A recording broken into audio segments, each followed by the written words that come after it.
ክብራት خاتاتلتي تملسناكم علنا تادرفناون مزا هنصت هاجر تخيد يا صنيحه مستسما معنا عالم تسمعنا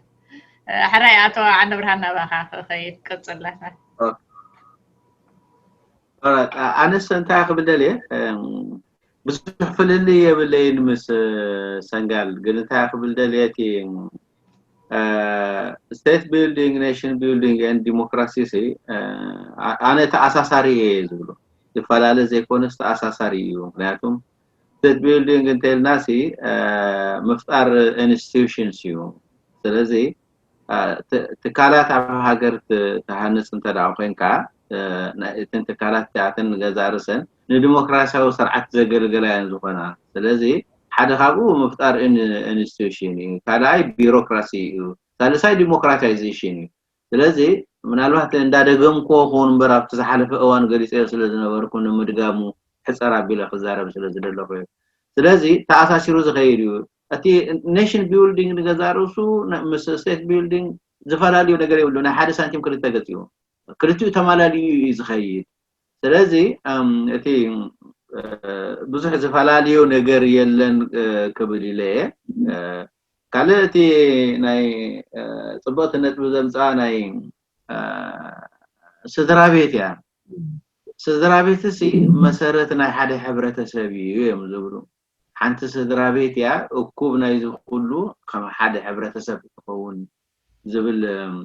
ኣባህላ ኣሎ ቁኑዕ ኣነ ንዑ ድግፎ ስለዚህ ናይ ኤርትራ ሓንቲ ስድራቤት ፋሕፋሕ መባል ናይ ሕብረተሰብ ፋሕፋሕ መባል ሓንቲ ስድራቤት ገሊኦም ኢትዮጵያ ገሊኦም ሱዳን ገሊኦም ኣሜሪካ ገሊኦም እስራኤል ገሊኦም ኣኩል እንተ ተበታቲኑ ኣሞዳታ ሕብረተሰቡን ትብተኒና ንብተኒና ዘለና ማለት እዩ ስለዚህ ስድራቤት ናይ በሓቂ ኣገዳሲት ክስታይ ምዃኑ ኢና ንርዳእ ኣብ ሕብረተሰብና ግን ኣብ ሓደ ስድራቤት እንታይ ኣሎ እንተይልና ኣዱን ናይ ሎሚ 20 ዓመት ድዩ ገለዩ ሓደ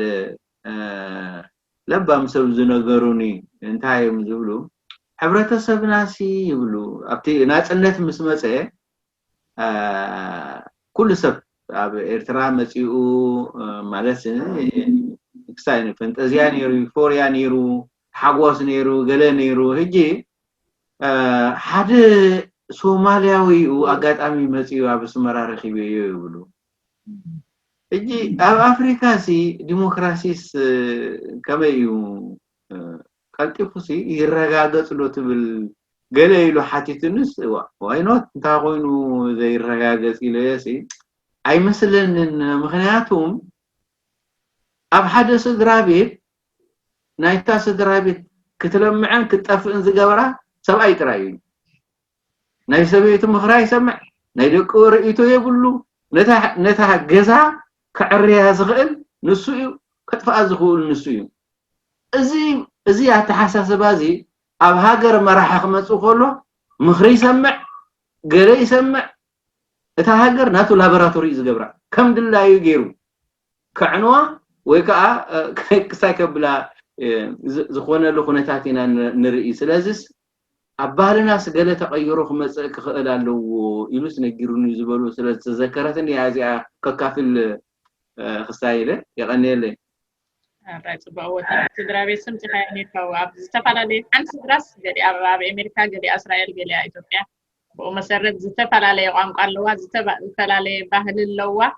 ወመሰረት ካዳርጋ ፋሕት ብላላ ማለት እዩ ሓራይ በለት እንተ ፈቂት ክለይኒ ሽተይ ዝተፋላለና ከይመስል ኣብ ሓደ ምህላውና ንርግጋዝ ዝኣክል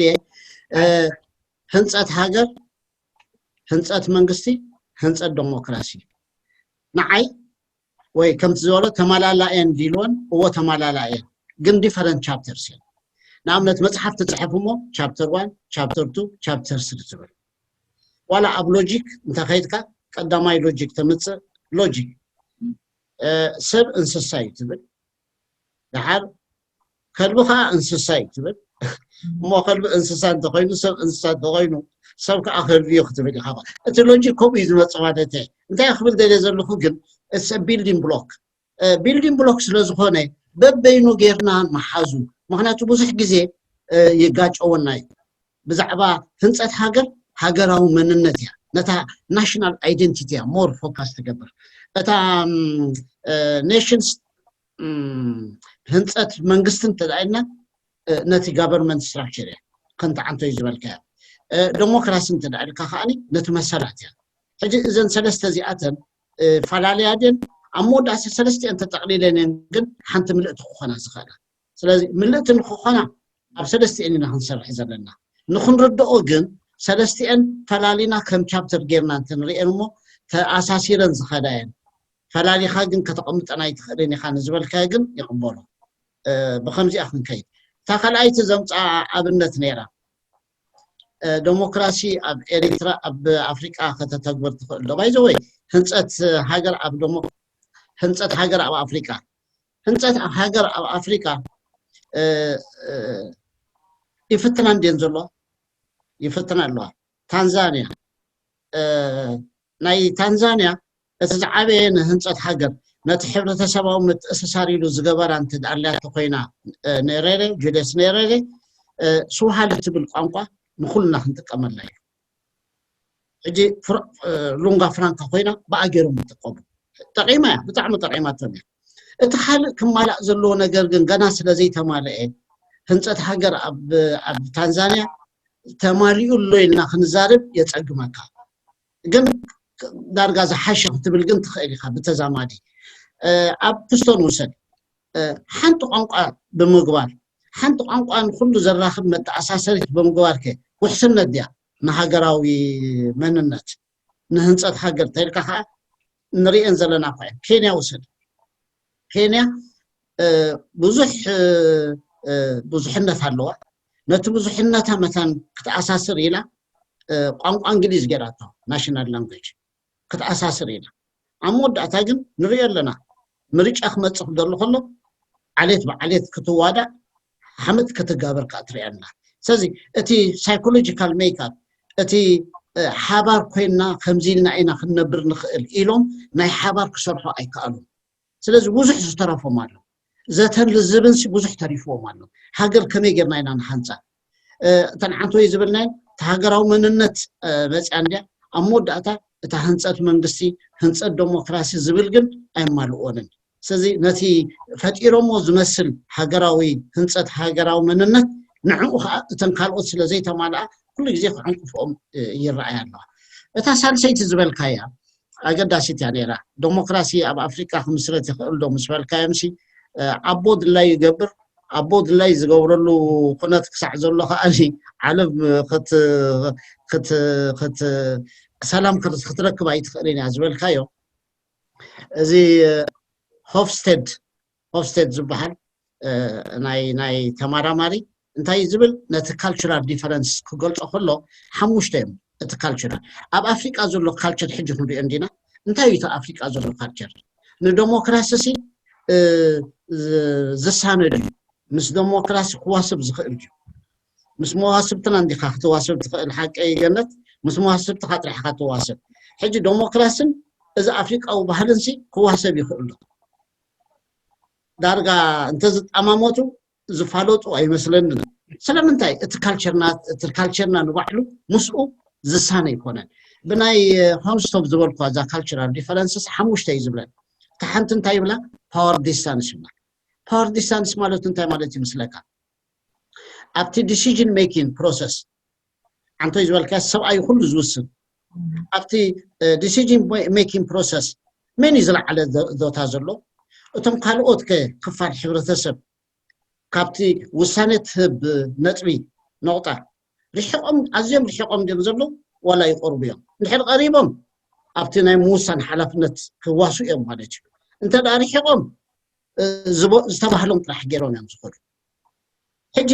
ኣብ ናይ ኣፍሪካ ሕብረተሰብ እቲ ፓወር ዲስታንስ ኢዝ ሃይ ፓወር ዲስታንስ ሃይ ስለ ዝኾነ ኣብ ኤርትራ ኸ ኣፍሪቃስ ኤርትራ ምሽ ኣካል ያ ገነት ኣብ ኣፍሪካ ኣዴኺ ብላ ክንደን ነይረን ኣቶም ቆልዑት ኣቦኹም ከምዚ እዩ ከምዚ ጥራሕና ንገብር እየን ዝብላ ምክንያቱ እቲ ሶሳይቲ ከምኡ እዩ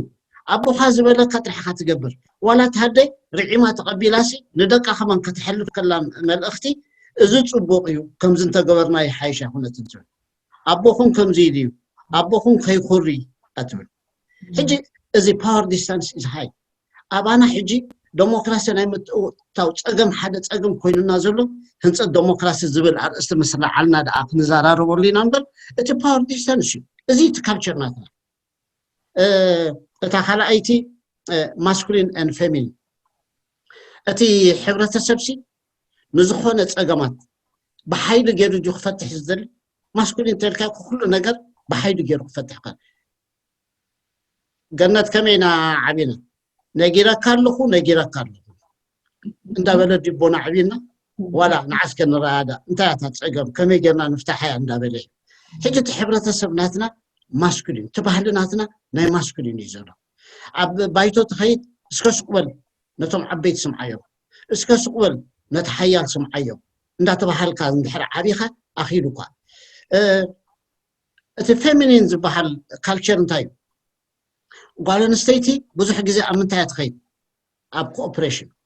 وطبعتيك أب أودي كم حلاف حج ناتنا كالتشر أودي كم حلاف أبزي دنبت أومو زلنا خمانس أبزي دنبت أومو سفر عليه بوليتيكا ودبات انتر عليهم كوينة اتي اتيتد أودي كم حلافي انبر متحبابر زبل تندنسي أيتر إنها حج إزي اتبهلناتنا إذا أفريقيا أو بحال زبالة كاتساو أي عند برهان أنا مش مسامع معي خبر دلي معناته إذا أفريقيا أو بحالي أبزي مسكينيو هاي باور ديستانس يزلو كولكتيفيزم إذا أمن كاب إنديفيدواليزم شورت تيرم إذا أمن كاب لونج تيرم إذا كل تنسو زقمت أن ملك عتاتن دينا حدا بحالي خميجر كاتو قلتو ناي أفريقيا بحالي مسناي أوروبا بحالي مسناي إيشا بحالي أبي زامد أبي فلالة بخمس جير كاسلة ترينسي حقويو زي أفريقيا أو بحالي زوم حجز بلنا يمسل زخون باور ديستانس هاي سل زخونه مس ديمقراطي زلو ناي متعرا ناي موسب أتقابي مبورك نيره سلز سامع مستساب أي نستازم تخيا خان أقداسيتها حجونا بزي هنصت هاجرنا كو زصقمنا زلون شي ابز هنصت هاجر كنبل كندل خلناكو تعب زصقمنا زلون شي اندحر ريخا خوينكا بقى توم عبيتي انتي يبلو توم انت خوينا زع تسانينا انت خوينا زين خيد انت الكايم حجنا عبيت قبل كل خمس خماي كم بعد عند برهان تاخا ما اخذ ايدك ولا مستمنا اشتغل قصر انت الكا انت نبل شعو اذا اشتم ديو مصعب ابيومنا شعو جنات قلبت إلى خانة تمنا أشتو أنت كنكم مستمع عبيت زي تصامع معهم تم عبيت أنت ممرح أو يومنا أما كم يجركم تسا نزيع حجم مخناتو all the time انتينا تعب انت خينو أنا مرحين دابا ليز خيت كابين تيوه كابتو بحالنا كابتو باور ديستانس بلازرنا أنا خمر حلنا تراح يزول نتم من أسات عندنا محب كرينا مزرنا انتيجنا أنا خمر حلني نتم من أسات كان إيش عندنا مسرخبة عبيت زخنا مثلا امه نتم عبيت ساتن كاني كيلو فيا نحن زبناكم ترحسونكم حجي ازي ناي كوبريشن زبحال مينتاليتي يبلنا اتبحالنا حيزو زمصاي I think صبوا اندات عابلكم صبوا ابسلكم معكم نابتات قصل حتى كنكيد بعد ناباتو عند برهان كبلا ازيا كان مسرح هنصت هاجر اب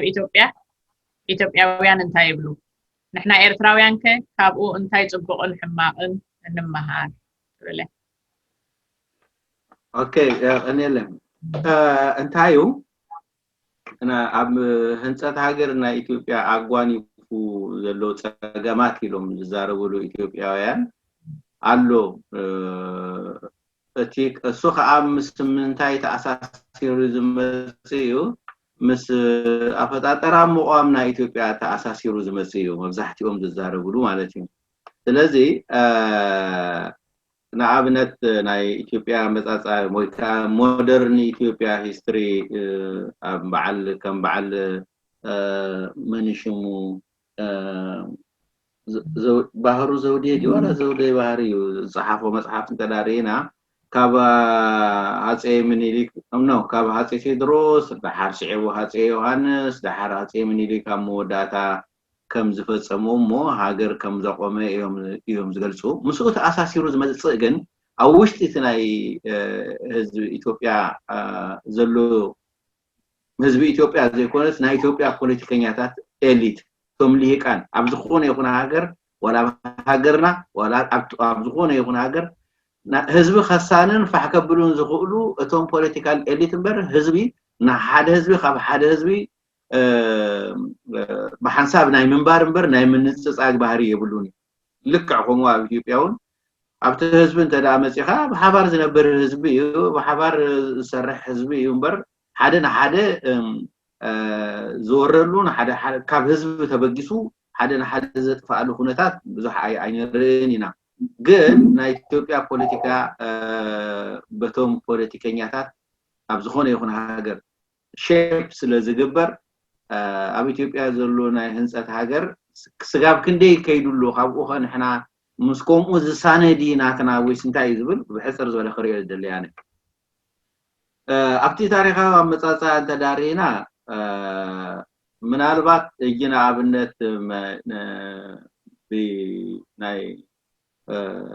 ኦሮሞ ናይ ፖለቲካ ልሂቃን እንታይም ዝብሉ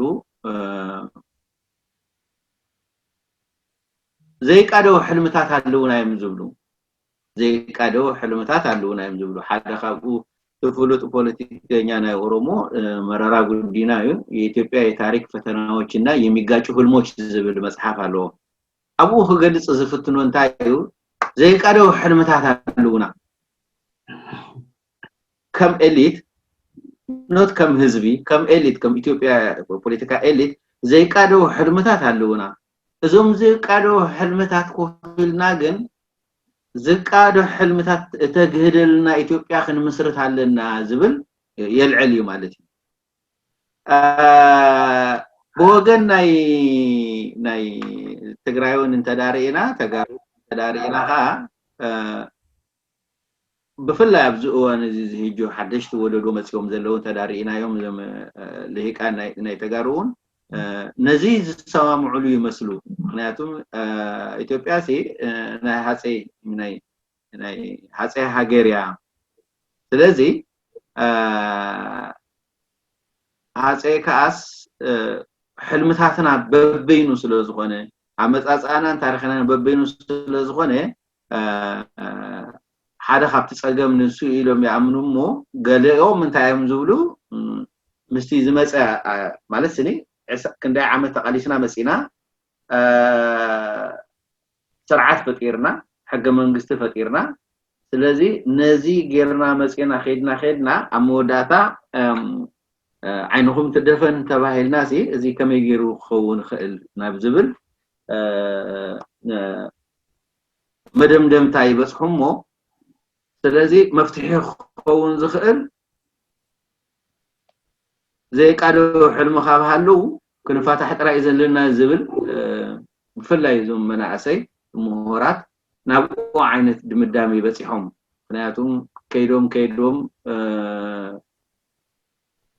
ንዓናውንሲ ኢትዮጵያ ክንብል እንተዳ ኮይና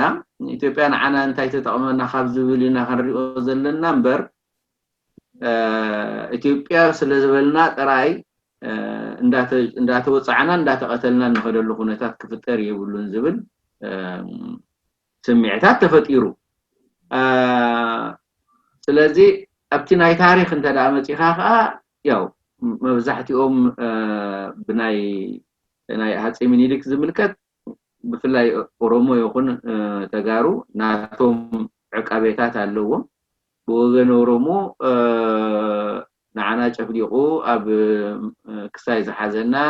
ዘጥፋአናን ዝወረረናን ኢሎም የምዛኣምኑ ቶም ፖለቲከኛታት ተጋሩን እንተኾነ ያው ኩልና ከም ንፈልጦን ከም ንሪኦን መጽሐፉን ተጻሒፉ ዋላ ህጁን ዝብሎ ነገር እንታይ እንተዳ ኮይኑ ወል ምኒልክ ምስ ጣልያን ኮይኑ ኣብ እቲ ናይ አክሱም ሲቪላይዜሽን ስዕቡ ናይ አክልተ መቂሉ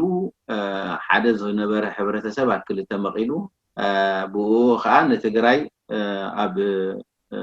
ድኽነትን ኣብ ጥሜትን ኣብ ድንቁርናን ሸሚሙ ናብ ሓፍና ዘይብል ወጻዓዩ ኣብ ጽሕና ዝብል ናቶ ትርክት ኣሎ بوغن ናይ ኣምሓራ ኤሊት እንተዳ መጽዮ ኸዓ ምኒልክ ሓንታ ሃገር ዝፈጠረ ገይሮም እዮም ዝገልጽዎ ኣብ መወዳእታ ናይ እዚ ዝፈጠሮ ፀገም ሕልምታቶም በበይኑ ስለ ዝኾነ ኣብ መወዳእታ ናይ ኣምሓራውን እንተኾነ እንታይ እዮም ዝብሉ ናይ ኢትዮጵያ ፀገም እዚ ትብልዎ ዘለኹም ታሪኻዊ ፀገም ኣይኮነን እንታይ ደኣ እዚ ሕጂ ዝተፈጥረ ሕገ መንግስትን ፌደራላዊ ስርዓትን እዩ ስለዚ እዚ ሕገ መንግስትን ፌደራላዊ ስርዓትን ክቕየር ክኽእል ኣለዎ ናይ ኢትዮጵያ ፀገም ፌደራላዊ ስርዓትን እቲ ሕገ መንግስትን እዩ ዝብል ኣረኣያ ዘለዎም እዩ እዚ ሰለስቲኡ ዘይቃዶ ሕልሚ ስለ ዝኾነ ሓደ ካብቲ ኢትዮጵያዊነት ዝብል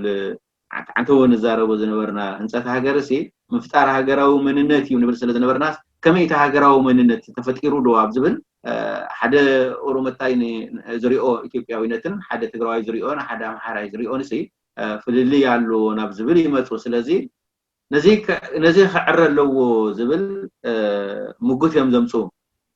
እዚ ሓደ ካብቲ ጠንቂ ናይ መስርሕ ናይ ኣብ ኢትዮጵያ ናይ ህንፀት ሃገር ኢሎምን ይዛረቡ ካብዚ እንታይ ንምሃር እንተዳ ተባሂሉ ወል ናትናውን እንታይ ይመስል ናብ ዝብል ክወስድና ስለ ዝኾነ ምናልባት ኣብቲ ዝቕፅል ክገልጾ ፍትን እየ ካብ ኢትዮጵያ ብዘይካ እዚ ናይ ማዕሪኡ እንታይ ኣሎ ንምሃረሉ እንተልና ግን እቲ ኢኮኖሚያዊ ምዕባለ ኣምፂኦሞ ዘለዉ ኣብ ብፍላይ እዚ ናይ ወደግ ምምፃእ ተኣሳሲሩ ናይ ኢኮኖሚ ምዕባለ ኣብቲ ሃገር ቅድሚ እቲ ካልኦት መንግስታት ናይ ሃይለ ስላሴ ይኹን ናይ ደርጊ ብዝተዓፃፀፈ መልክዑ ዕብየት ኣብቲ ሃገር እንታይ እዚ ኢኮኖሚያዊ ዕብየት ኣብቲ ሃገር ምርግጋፁ ኩሎም ዝሰማምዕሉ እዩ ስለዚ እዚ ኢኮኖሚያዊ ምዕባለ እዚ ግን ምናልባት እቲ ናይ ብሄር ፌደራሊዝም ብምዃኑ መብዛሕትኡ እዋን ነቲ ናቱ ብሄር ጥራይ ዝርእን ኣብኡ ተመስሪቱ ቋንቋኡን ባህሉን ገይሩ ናይ ሓባር ዝኾነ ናይ ዜጋ ኢትዮጵያዊነት ዝብል ግን ኣብኡ ብዙሕ ኣይተሰርሐን ዝብል ርእይቶታት ኣሎ ስለዚ እዚ ኢኮኖሚያዊ ዕብየት እዚ ንሓደ ናይ ህንፀት ሃገር ወይ ከዓ ኢትዮጵያዊ መንነት ፈጢሩ ዶ እንተልና ግን ሓደ ካብቲ ፀገሞም ዘሎ እዚ ኮይኑ ይረኣየኒ ዋላ ንሳቶም ክብሉ ከለዉ ብከምኡ እዮም ዝገልፁ ስለዚ ሓደ ካብቲ ዓብዪ ፀገም ኮይኑ ዘሎ እዚ ታሪኻዊ ኣመፃፅኣ ናይ ታሪክ ፀገም ኮይኑ ንሪኦ ስለዚ ካብዚ ክወፅሉ ዝኽእሉ ዋላ እኳ ንሳቶም ኮፍ ኢሎም ተዘራሪቦም ክፈትሖ ይኽእሉ እዮም ዝብል እምነት እዩ ዘለና ኣነ ብፍላይ ግን እቶም ፖለቲካል ኤሊት ኣብዚ ናይ ብሓቂ ኣብ ኣተሓሳሳቢ ኩነታት ኣሎ ኣብ ዝበሃል ደረጃ በፂሕና ኢሎም እዮም ዝዛረቡ ስለዚ ኢኮኖሚያዊ ምዕባለ ናይቲ ሃገር ንኢትዮጵያዊ መንነት ሃኒፁ ዶ እንተልና ግን ኣይመስለንን ከምዚ ንሪኦ ዘለና እዩ ኩሉ ግዜ ኣብ ሓደ ተወሰነ እዋን ትኸይድ ትፀንሕ ድሓር ገለ ሓይሊ ምስ መፀ እንደገና ሪቨርስ ይገብር ከም ብሓድሽ ይኸይድ ከምዚ ዓይነት ኩነታት ነቲ ህዝቢ ሓደ ናይ ኢትዮጵያዊ መንነት ፈጢሩ ዶ እንተልካ ንሳቶም ሓደ ካብቲ ፀገምና ኢሎም እዮም ዝዛረቡ ሓደ ካብቲ ፀገምና እዚ ስለ ዝኾነ ክፍታሕ ኣለዎ ንክትፈትሖ ከዓ ኮፍ ኢልካ ክትዘራረብ ኣለካ ዝብል እዩ ስለዚ ታሪኻዊ ኣመፃፅኣ ናይቲ ሃገር ብልሂቃን ናይ ኢትዮጵያውያን ልሂቃን ክረአ ከሎ ፍልልያቶም እዚ ኮይኑ ናብቲ ህዝቢ ወሪዱ ኣብቲ ህዝቢ ከዓ ዘይተደልየ ፀገማት ይፈጥር ንርኢ ኣለና ማለት እዩ እምበር ከም ህዝቢ ኢትዮጵያ ሓደ ንሓደ ዝበኣስ ሓደ ዘጥፍእ ዓይነት ኩነታት ኣይንርኢን ኢና ብሓንሳብ ዝነብር ተፈቃቂሩን ተኸባቢሩን ዝነብር ህዝቢ እዩ ኣብ ኩሉ ዓለምን ህዝቢ ንሓደ ህዝቢ ኣንፃሩ ኮይኑ ኣይረኣይን እዩ እቶም ፖለቲካል ኤሊት ዝገብሮ ስለ ዝኾነ ስለዚ እዚ ዝመስል ናተይ ርእይቶ ኣብ ናይ ኢትዮጵያ ኩነታት ስለዚ እቶም ዘይቃደው ሕልምታት ናይ ኢትዮጵያ ዝፈጠርዎ ኣብ ህንፀት ሃገር ሃጓፍ ተረኺቡ ኣጓፍ ተረኺቡ ሓደ ዝኾነ ኢትዮጵያዊ መንነት ተፈጢሩ እንተልካ ኣብቶም ፖለቲካን ኤሊት ዘሎ ፍልልይ ይስሪኦ እዩ ስለዚ እዚ ይመስል ተስፋ ይገብር ኮፊሎም ጸገሞም ክፈትሑ يغني الرج يعني كلنا بها رأيته كان نسمع أب تن إثيوبيان እንታይ ይብሉ ኢሉን ጠሚትዋ ኣነ ምስ ኡሳማ ማዒ እታ ቅድሚ ናይ ዘይቃዶ ሕልመታት ትብል ግን ንህንፀት ሃገር ዝተጠቕሙሉ ሜላ እንታይ እዩ ትብል ከዓ ምርኣያ ተግዲአና ኮይኑ ስምዓኒ ልክዕ መበገሲት ትብላ ዘለኻ እዛ ሞደርን ኢትዮጵያ ሞደርን ኢትዮጵያ ትበሃል ቴድሮስ ጀሚርዋ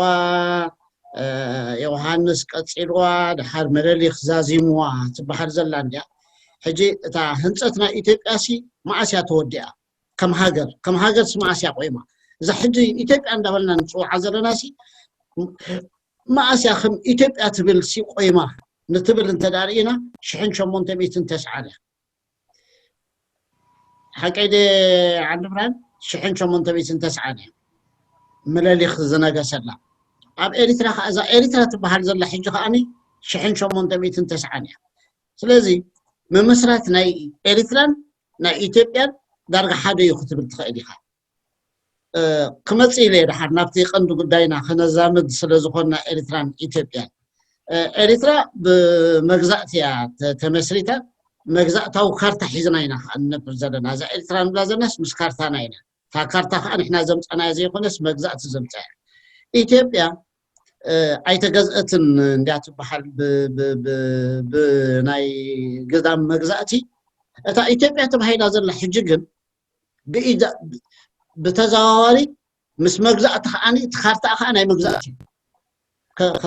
كنتصرخ إلى زيار تم نحنا نايت إذا كارتا يزلنا ناي مجزأت خارتا يزلنا نسمك أنا مجزأت خارتا يزلنا أنت مالته ملاليخ نلعلم سكده تطويله زي ناي عنتوين نلعلوز نبرنا فرنش سوماليلاند بريتش سوماليلاند إيطاليان سوماليلاند يلوم تم مجزأتي كليلوم سازنسو أوي بسيو أبتنا يتم مجزأتي زخللو درجة بسيحي زحجي إثيوبيا إلى خارتا نريا زلنا بس حدا تمسينا إريترا إليان زي قزعتي يلو زخللا تمسك نايب كينيا انتخيتكا ناي إنجليزي نيرو نكينيا إذا مجزأتي يلو نكينيا مسحنتها إثيوبيا نبتشعف بسيحهم سلازن الساعة بالسودان تمسيها إنجليز نيرو زحنتها سلازن تا إثيوبيا بحال زلا كل حنصاص أنت داريها مجزأتي زحنتها سلازن إثيوبيا ناي مجزأت خارتا يزلو نحنا إريترايان كأنا مجزأت خارتا يزلنا إريترا شحن شمونتميتن تسعانيا كم هاجر قويمة إثيوبيا خاني أبغى زي مدري خيا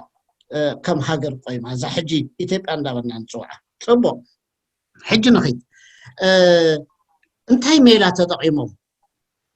كم هاجر سي مسيتوما إمباريا ناي هاتساويت هاجريا انديلونا عتو عند برهان أنا مش أسامة هاتساويت هاجريا نيرا هاتساويت هاجر كاب تدرس جميرة هاتسا يوحنس هاتسا مليليخ زيوم سلستي زيوم زحج مودرن إثيوبيا تبحال زلا نخلا زغبروها مبرك المئاس أبيسينيا تبحالو زنبرت أوان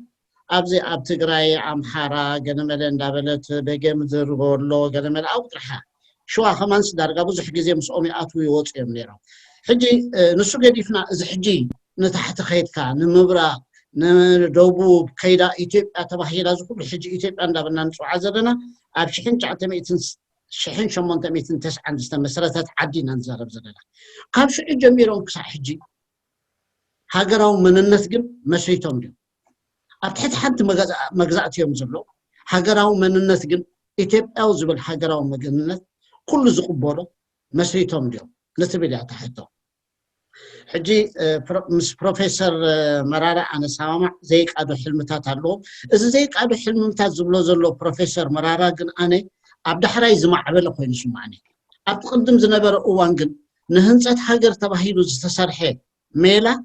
تهزبي فاتيو خيفاتوي تقبلوا رعيموا له زخي زنبر خوين سمعني نابنة نوسد قام حاتي تدرس وسد حاتي يوحنس وسد حاتي مليليخ وسد حاتي حيدة سلاسي وسد እዞም ኩሎም ሓጨታት እዚኣቶም ሓይሊ ብጀካ ሃይለ ስላሴ ኩሎም ሓይሊ ተጠቂሞም እዮም ኣብ ስልጣን መፅኦም ሃይለ ስላሴ ጥራሕ እዩ እቶም ዓበይቲ ዓዲ ተኣኻኺቦም ወራሲ ዓራት ገይሮም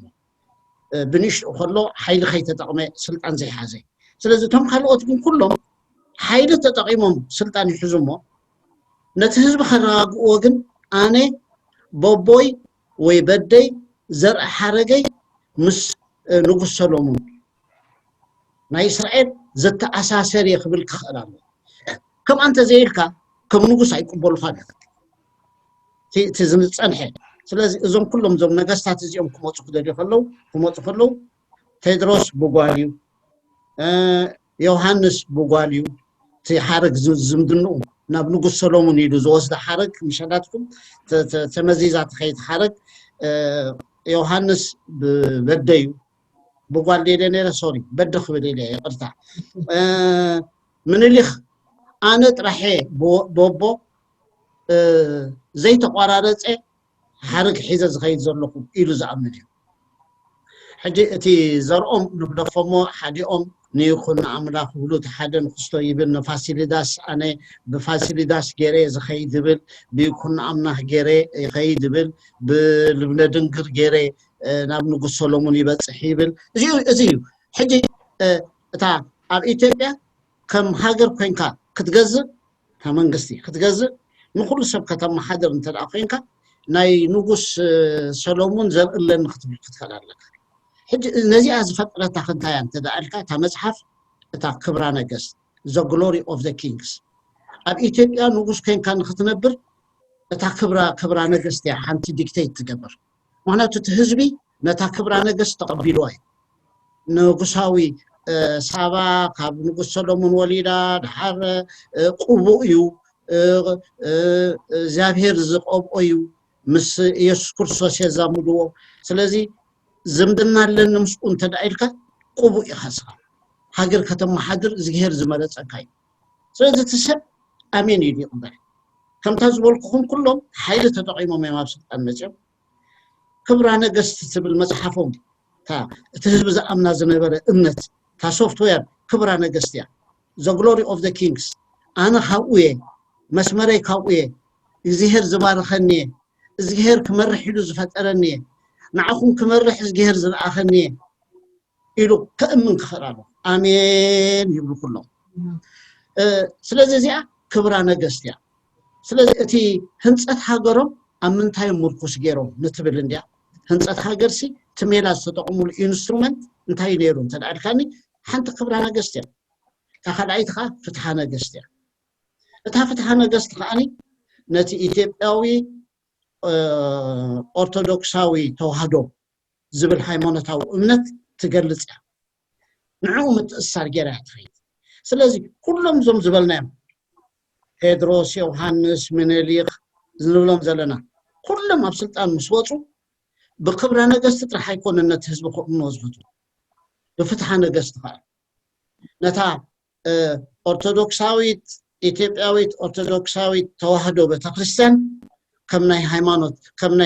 ከም ናይ መንግስቲ ሃይማኖት ገይሩ ከዓ ይቅበላ ሕጂ ነዚን ክልቲአን ዚአን ክብረ ነገስትን ፍትሐ ነገስትን ገይሮም እዮም ህንፀት ሃገር ነቲ ኩሉ ሰብሲ ኣእሚኖ ኣብቲ ሓደ ኢትዮጵያዊ መንነት ክፈጥሩ በዚአን ገይሮም እዮም ዝፅዕሩ ነይሮም ዝብል መረዳእታ ይዘለኒ ዋላ ኣብ ብዙሕ ፅሑፋቱን ከምኡ ኣንቢበ ኣለኹ ሕጂ እዚ ኣካይዳዚ ተዓንተወይ ዝበልናዮ እቲ ኢትዮጵያዊ ባህሊ ፓወር ዲስታንስ እዩ ዝበልናዮ ንዓብ የኽብር ንንጉስ የኽብር ስለዝኾነ ነዚ ክብራ ነገስትን ፍትሐ ነገስትን ሒዝካ እንተደኣ መፂኻ ክቕበለካ ክእል እዩ ንኣብነት እንድሕር ርኢናዮ ምኒልክ ምስ ሞተ ልጅ ኢያሱ ስለምንታይ ስልጣን ዘይሓዘ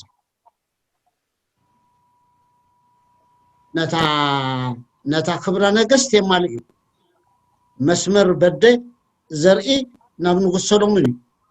ነታ ክብረ ነገስት ፍትሐ ነገስት ግን የማልእ ነይሩ ምክንያቱ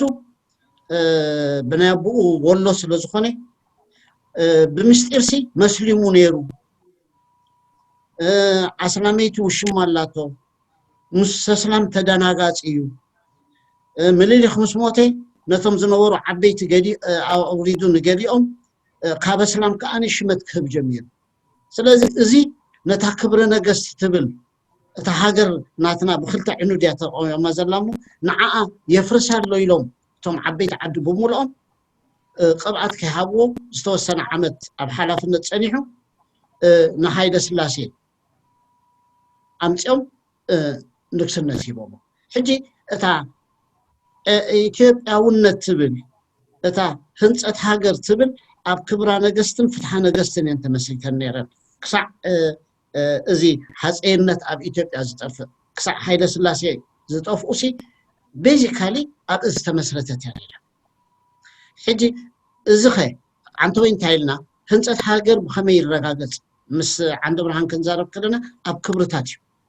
ኣብ ክብርታት እቲ ሕብረተሰብ ሲ ቅበሎ ዘለዎ ክብርታት ኣሎ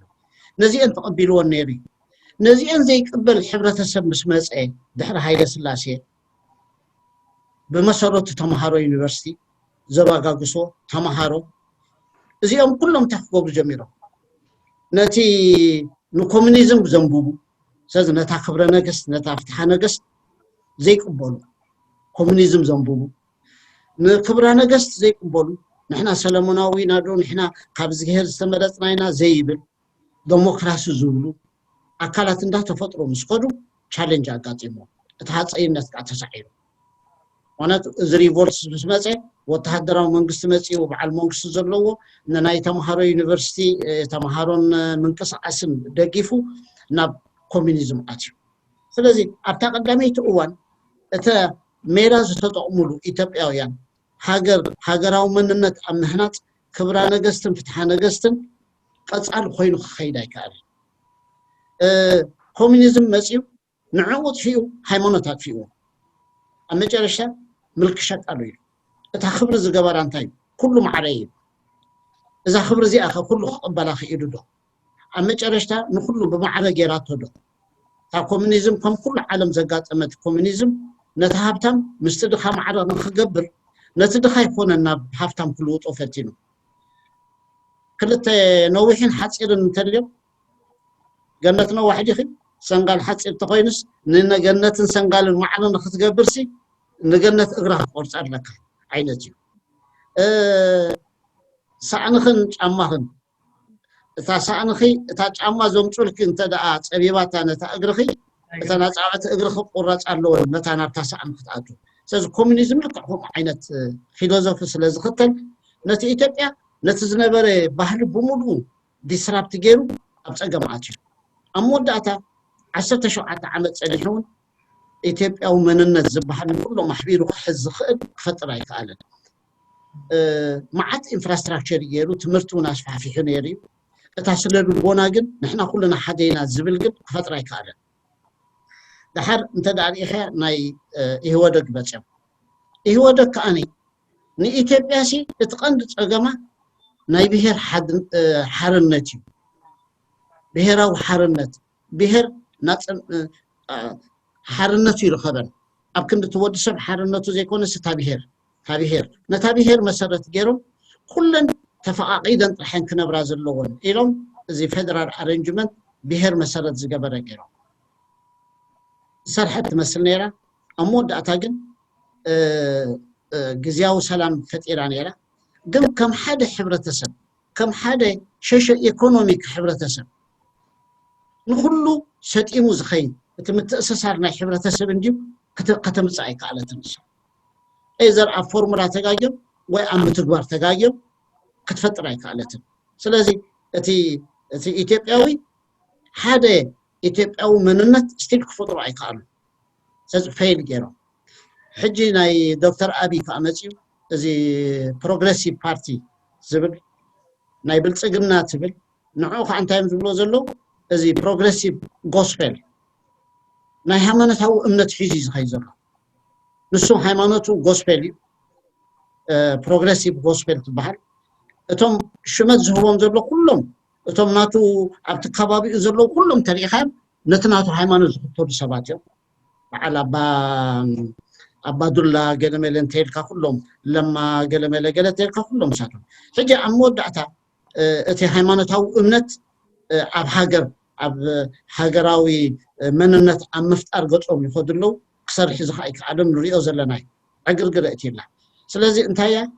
ኢትዮጵያ ክሳብ ሕጂ ፈተነታት ብዙሕ ኣካይዶም ዘተፈላለየ ሜላ ተጠቂሞም ግን እቲ ኢትዮጵያዊ መንነት ክፈጥሮ ይኽእሉ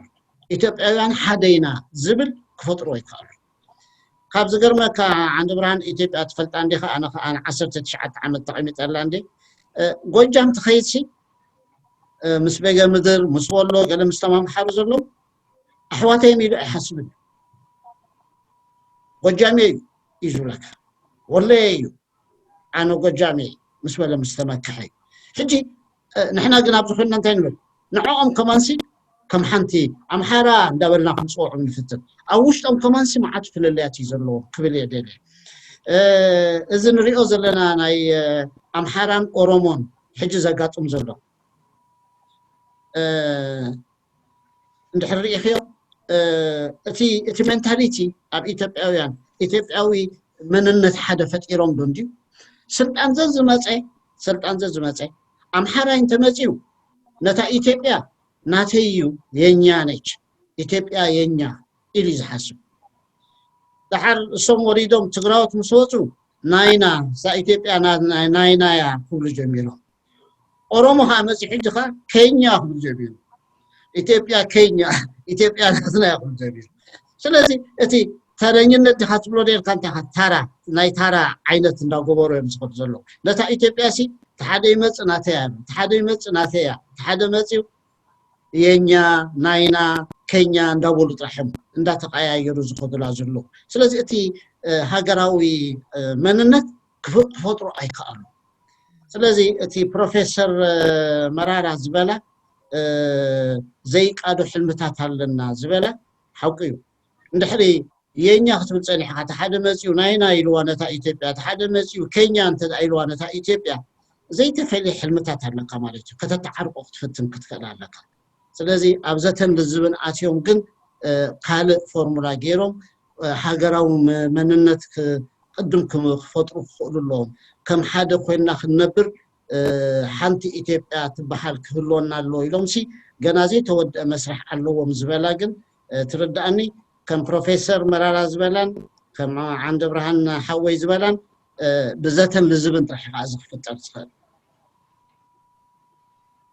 الرأي يعني لنا توصل لك هذه عند برهان أبتري هو قرب يا أخو السخدلي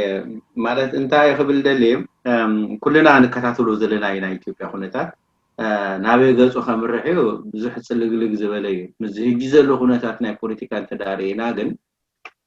تاريخاوي عم مسأسا سبات بتاريخاوي عم مسأسو أبتا هاجر زنبرة كم هاجر قوم كلا زنبرة نينوح عن تاريخ يفعل على يلوس لزغنو إذن أي تاريخ في اللي يزي زمسوت أجمعات كم مهانو ساتوم يزاربوا لهم فلذي بعدها تقصد زناي إثيوبيا تماريوش نكنا كذا بحالا بينفرسيا عدس أباز جمرة مارتي من قصة أستمهارو إثيوبيا تباهيلو زفلت أبتوان نتي حدا إثيوبيا تجميلو ما قمت أمو زنبرو ناي بهير سبات شكونا يزبلينيرو درجة مزحتهم زاربوا زنبرو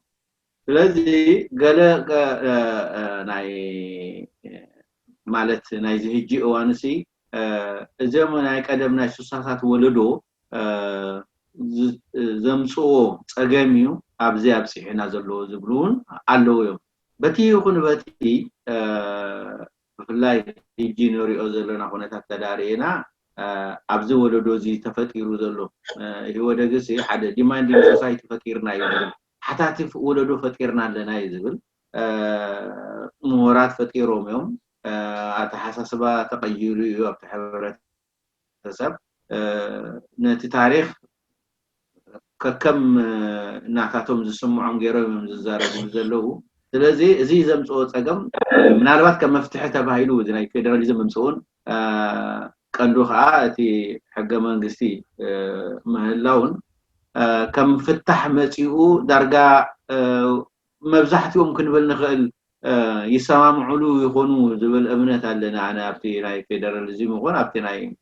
ابتي حق منغستي قل زي نعا حزب خا زي فيدراليزم يكون زي قوام نعاي وكلينيو مثل بهير سبوچن تراي زهبنبر ني زيغا يهبني انا هم ኢትዮጵያው ዜጋ كله عد خيده كنبرن مسلي كحلو يلين زنفغن ስለዝኾነ ሆነ አይኮንን ዝብሉን አሉ ቶም ኤሊት ማለት ነው እዚ ዘምጾ ጸገም ስጋ ህጂ ወል ኣብ ትግራይ ተዳኺድና ምናልባት ቲፒኤልኤፍ ክኸውን ይኽእል ኣብዚ ጉዳይ እዚ ብዙሕ ናብ እዚ ህጂ መንእሰይ ዘለዋ ተሓሳስባ ብዙሕ ክደፍኣሉ ኣይን ርኢን ቶም ፋውንዲንግ ፋዘርስ ኦፍ ቲፒኤልኤፍ ህጂውን ኢትዮጵያ ክትዕረ ኣለዋ ናብ ፌደራሊዝም ክህልው ኣለዎ ክፈርስ የብሉን ተቋም ክህልው ኣለዎ ዝብል ሙግት እዮም ዘልዕሉ እቲ መንእሰይ ወለዱ ህጂ ፈጢሮሞ ዘለዎ ድሕሪ እዚ ናይ ስርዓት መንግስቱ موداغن ይሄ ደጋብ ስልጣን መምጻን ተፈጠረ ወለዶ ግን ወል ንነብስና ክርኢልና ይምዝብሉ ዘለው እንጂ ማለት እኔ ከይዱ ንሕና ሓደ ስርዓት ተኺልና ሓደ ኢኮኖሚ ኣብ ሃገር ዘያምጤና ሓደ ናይ ፖለቲካል ኢኮኖሚ ሕብረተሰብ ክንፈጠር ከይድና እዚ ኩሉ ጌርና ግን ዓሞዳታ ናትና ጥፍአት ዝመጽእ አተሐሳሰባ ይመጽእ ስለዘሎ በፍላይ ምዝናይ ህጂናይ ምርጫታ ተአሳሲሩ አይፈልጠካኒ ምባል ተአሳሲሩ ዝመጽእ ዘሎ ናበይ ከምርሕ ዝብል ናይዚ ዘመን ምሁራት ተጋሩን ዝዛረቡሉ ዘለው እዩ ኢትዮጵያ ክትህሉ እንተዳ ኮይና ዲሞክራሲን ቁጠባው ምዕባለን ክህሉ አሉ እንደዘይ ኮይኑ ናብ ሓደ ስጡም ዝኾነ ሃገራው ኢትዮጵያ ሃገራው መንነት ዝኺደና ባይታ የለን ናብ ዝብል ይተበጽሕ ዘሎ ስለዚህ ስጋብ እጂ ዘሎ ንሱዩ ወን ከም ዝበልካ ኣነውን ኣብያ ዓብየ ግን ኮፊሎም ክፈትሖ ከም ሓደ መፍትሒ ጽቡቕ ኢለ ይኣምን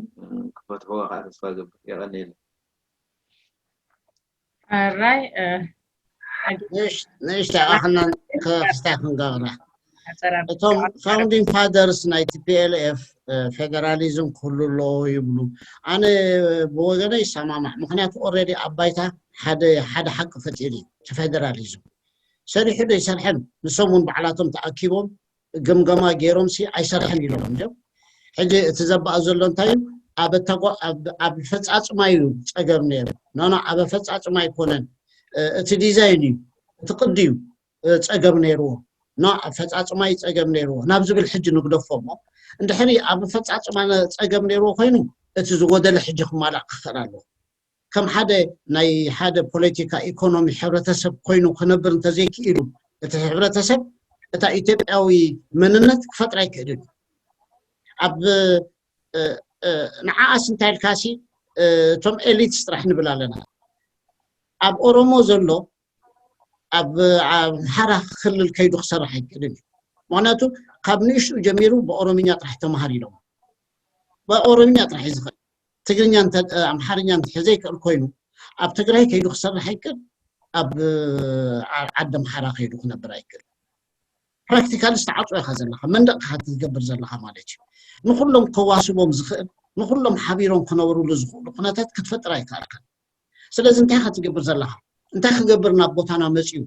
ዝብል መንደቕ ኢኻ ትፈጥር ዘለኻ ማለት እዩ ስለዚህ እታ ኢትዮጵያዊ ኮታ ኢትዮጵያዊ መንነት ንብላ ዘለና እኮ እቲ ሕብረተሰብ ሲ ኣብ ዝደለየ ከይዱ ክነብር ኣብ ዝደለየ ከይዱ ሰሪሑ ዝነብረላ ኩነታት ክትፈጥር እንተዘይ ክኢልካ ታ ውልቃዊ ናጽነት ኣብ መወዳእታ ኢትዮጵያዊ ትበሃል መንነት ትርጉም የብላን ነቶም ኤሊት ስራሕ ኣይኮነን ነቲ ውልቀ ሰብን ትርጉም የብላን ኣብ ዘመነ ግሎባላይዜሽን ኣብ ዘለናዮ ሰዓት ሲ ኣብ ዝኾነ ከይዱ ሰብ ክሰርሓሉ ኣብ ዝኸኣለ ሰዓት ንስኻ ግን ኣብ ዘይክልልካ ኸይድካ ክትሰርሕ ኣይትኽእልን ኢኻ ኣብ ዘይክልልካ ኢኻ በፂኻሞ ክትመርፅ ኣይትኽእልን ኢኻ መራሒ ትበሃለሉ ኩነታት እንድሕር ፈጢርካ ኣለኻ ኮይንካ ፀገም ኣሎ ስለዚ ኤዘር ኣብቲ ዲዛይን ኣሎ ናይቲ ፌደራሊዝም ፀገም ወይ እቲ ፅሑፉ ፅቡቕ ነይሩ ከተግብሮ ከለዉ ግን ከይተግበሮ ዝተረፉ ነገራት ኣለዎ ወይ እታ ፌደራሊዝም بزي ديمقراطي كتمال أي تخلينيا سز هنصت ديمقراطي كمتص نيرو وي هنصت منغستون قدلت نيرو حج زغلو زي زتمال على انجي انتينا نبل زلنا كن زيركا أزم أو زدي هنصت ديمقراطي هنصت منغستن نز هنصت حجراوي مننت زحجز انت دا كوينو خسرحو كتكدالك معنات أزم أو زدي انت دا أنا كلهم إثيوبياويانينا إثيوبياو مننت هلني زعد زي أنا يتبصحنيا قبل زي كيدوسي تا إثيوبيا تبحر أمود أتاخم زمري أزلنا تحدهم حدا يمص حدا يخيد ترينيا راح يزخون أمود أتات حزبي معبالي خطرت صنح تدنق 27 عمت بوا تسريحو زدنق يختبل صنح بحد رفدخ كل دعوة يدو فرس أتريو حجي كمزن دابل كان حرخيتك ناي زيرو دمر صوتا حسدها أما ناي زيرو دمر صوتا أمود أتا وصيت يقولون أدمعنت يقولون سوز قصادو معبالي قصادو من محياش من نواورو فتقبل تطويلك رقيقك ننويخ خيدك زخل ناي هنصت حاجر هنصت منغستي هنصت ديمقراطي كوفيل كترارادي خاص صرح زبلك كوين سمعني سلازي فيدراليزم حجي ختملس تخلو يتخلن انا ختملسو زي درجه ابايتا زول حق نعو زي يقبر سلازخونه قدنت كتوليا ممحياش كن زليو نغرات كله خمس خيل كن ايطراطر بوحدو اتا كونشن كن كتلوط كتكالالا اتا كونشن كلهم معميهم زقبل وقت فوق كتكالالا انت داتهم اليت استراحهم تمشي غريلكا اتم اليت كسمو مخولو حزبيو يفعلالله حزبون قندر احنا غورنتلكا نت حزبون كتلصخ كتكالالا to the extent انت يكل الناينا تي بحلناتك تو بوليتيكاو بحلناتك خلوت زلو انت اخينو خا انت بوليتيكاو بحل تمرص تغيرو معناته انت انتلنا اتا cultural differences masculinity and femininity مش نورنا ازوم دق تبعته كلنا رجيتك حلفينا نفت صح السعر عليك نتحدث تسعراي تقبر لك سلازي منالواش دق نشتن تزومصو مرحت اب كل انت كللات مع ابزحات رجزي ناي كوبريشن تندنسز لزلون كله طوي خلا يخونا سلازي حنت فتح كلنا توم دق تبعتي زلنا نورت كاب سلطان السلطان نستوسن غزي نتندق نشطرح نحبن متى نمرر بحري كفطرالنا كله نزوم كحد مراتي سلازي انا انت مبلكو اتي زلو حج زلو ناي اودي كحلف attitude زي masculine نبلو تبحلي زفطور يزخا تبحلي ابسلطان دي بالنسبه لي خاني تو باور ديستانس تمالي نسخه سلطان كلخا انا تلا هاينات كان دينيره هو حجت هراي كوينو انا بسلطان سلازلخو نسخه تلا اخناتي طرحها تكون زلكا زبل اتيتيود يفطير زلو اذا تبحلناتهم سلازي ابت بوليتيكاو بحلناتهم كون لوط خغور خولون ابت انسترومنت راح زي كونه قبل خوص خلا دي ليمو الله تصبقتنا تقول امتحانيركا زوم دك تبعتي كلهم كتورد لكم دقن تعرفوا يا زيا هي دك نستي قلتها كلنا نتسالنا بعلنا بنروح لنا زي قالسي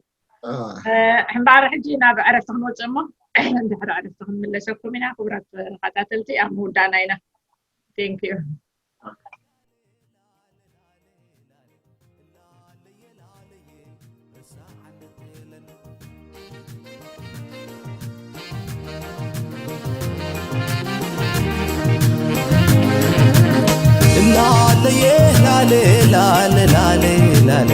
لا بساعة نتيلن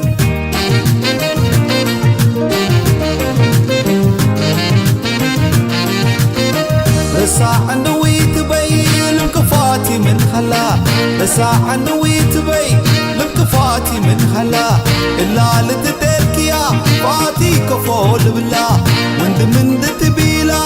نبيك فولك هلا ويتي بالخسران شامل اللي بترقب بلا ساعة نتيلن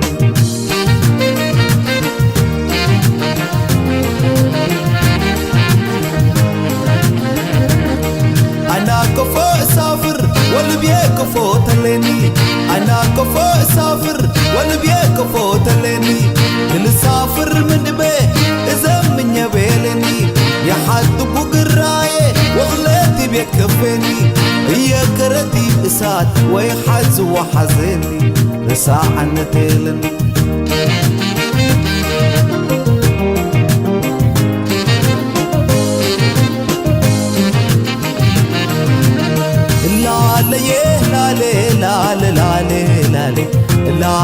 لالي بساعة نتيلني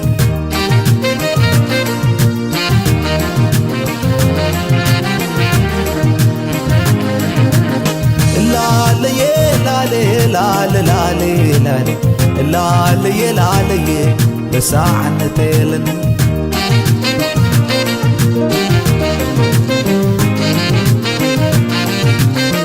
رساع نويت بي لمكفاتي من هلا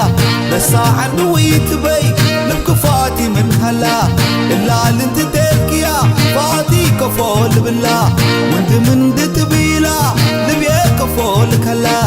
يتي بالخيزران شامنا اللي بترقب بالله رساع نتيلني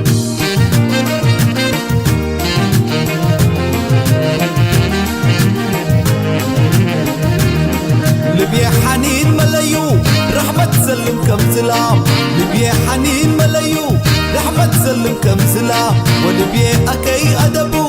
رحو سلم كل أدب ودام رحمة قلبو رتقارفو اللجام فتح من اللجام كي وقل لمبر بسلام رساعة نتيلني